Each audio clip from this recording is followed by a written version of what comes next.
کتنے خوش نصیب لوگ ہیں جن کے دن کا آغاز نماز فجر سے ہوتا ہے، اور سونے سے پہلے بھی وہ سجدہ ریز ہو کے اللہ کی نعمتوں کا شکرانہ ادا کرتے ہیں، اور جو دن خیریت سے گزرا اور عافیت کی گود میں نیند لینے کے لیے بڑھ رہے ہیں تو وہ شکرانے کا سجدہ کر رہے ہیں کہ مالک تیری توفیق سے مجھے خیریت سے یہ دن گزارنا نصیب ہوا۔ ہمارے بزرگ فرمایا کرتے تھے سونے سے پہلے 5 انگلیاں بھی گن لیا کرو، 5 نمازیں بھی گن لیا کرو۔ اگر 5 نمازیں پوری ہیں تو اللہ کا شکر ادا کیا کرو کہ تمہیں توفیق اس نے عطا کی۔ اللہ اکبر۔ حضور علیہ السلام نے کچھ لوگوں کو دیکھا معراج کی شب کہ ان کے سر پتھروں سے کوٹے جا رہے ہیں، کچلے جانے کے بعد پھر دوبارہ سر صحیح کر دیے جاتے ہیں، پھر پتھروں سے ان کے سر کوٹے جاتے ہیں، ریزہ ریزہ ہو جاتے ہیں، پھر دوبارہ ان کے سر صحیح کر دیے جاتے ہیں۔ جبریل امین نے کہا حضور یہ آپ کی امت کے وہ لوگ ہیں جو نماز میں کاہلی کیا کرتے تھے،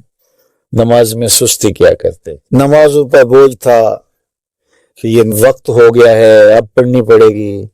دیر کرتے رہتے، پہلے پڑھنا نہیں چاہتے تھے، اگر پڑھنی پڑ بھی جاتی تو پھر نماز کی وجہ سے ان کے سر بوجھل رہتے تھے۔ آج ان کے وہ سر کوٹے جائیں گے۔ نوجوانوں بالخصوص میں آپ سے مخاطب ہوں، ماں باپ کو زور نہ لگانا پڑے، آپ کی منتیں نہ کرنی پڑیں، آپ کے ترلے نہ کرنے پڑیں، آپ کو جھڑکنا نہ پڑے، جب حیا علی الصلاۃ کی آواز آئے تم بستر سے چھلانگ لگا کے اٹھ جاؤ کہ میرے رب کا بلاوا ہے، میرے نام میسج ہے۔ طلباء سے کہوں گا کہ استاد کو بیدار نہ کرنا پڑے تمہیں، جب اذان کی صدا آئے تو خود اٹھ کر کے مصلی پہ آ کے بیٹھ جاؤ کہ میرے رب کا بلاوا میرے نام آیا ہے۔ اپنے ہم عمر لوگوں سے کہوں گا طبیعت کی کمزوریوں کے باوجود رب کے بلاوے پہ مصلی پہ بیٹھ جاؤ۔ نماز کا چھٹکارا نہیں ہے، رستگاری نہیں ہے۔ زکوٰۃ نصاب پہ واجب ہوتی ہے، حج استطاعت پہ واجب ہوتا ہے، روزہ صحت کے ساتھ مشروط ہے، اگر شیخ فانی ہے یا ایسی بیماری ہے روزہ نہیں رکھ سکتا فدیہ دے دے، مسافر کو چھوٹ ہے، بیمار کو چھوٹ ہے کہ وہ دیگر ایام میں اس کی قضا کر لے، لیکن نماز کی چھوٹ نہیں ہے۔ بیمار ہے تب بھی پڑھے گا، صحت مند ہے تب بھی پڑھے گا، حضر میں ہے تب بھی پڑھے گا، سفر میں ہے تب بھی پڑھے گا۔ بالغ کے اوپر نماز کی کسی صورت میں بھی رخصت نہیں ہے، کھڑے ہو کے نہیں پڑھ سکتا بیٹھ کے پڑھ لے، بیٹھ کے نہیں پڑھ سکتا لیٹ کے پڑھ لے، اشارے سے پڑھ لے، وضو کے لیے پانی دستیاب نہیں ہے تو تیمم کر لے،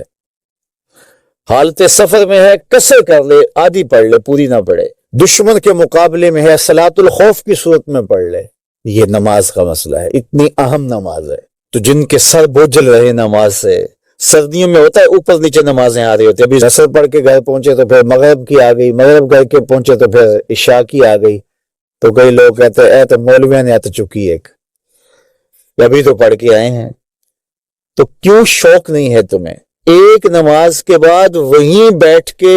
دوسری نماز کے انتظار میں مسجد میں قیام کرنے والا، اللہ اکبر، فرشتے ناز برداریاں کرتے ہیں۔